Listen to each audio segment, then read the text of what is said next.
This is a classic GM Chevy type U-joint. It's been used for a long time. The original was held in through plastic injections,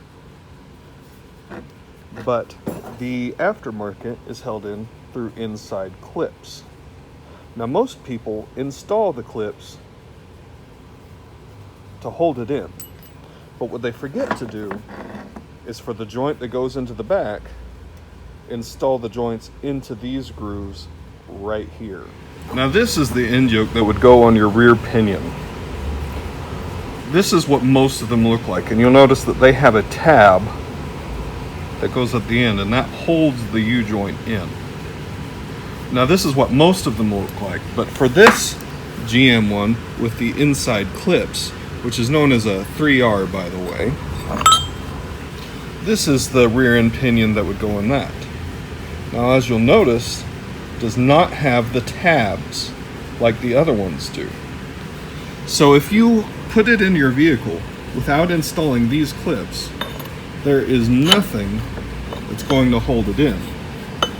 You might bolt it down and it's tight, but eventually it will slip.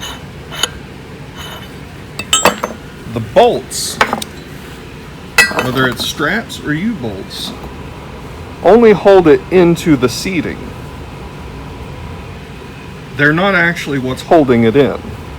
They just hold it back into the seating. So if you bolt it in with U-bolts or straps, but you don't have the inside clips, then there is no seating, and you're just hanging on by a thread. When the clips are installed, you can see that holds it in. These clips are key not just for holding it into the yoke, but also the pinion yoke on your rear differential. So if you have a Dodge or a Chevy with inside clips, you do not have 2 extra clips. Those are critical to install, just as these ones are. Thanks for watching. I hope this was helpful. If it was, please subscribe and we'll try to make more of these.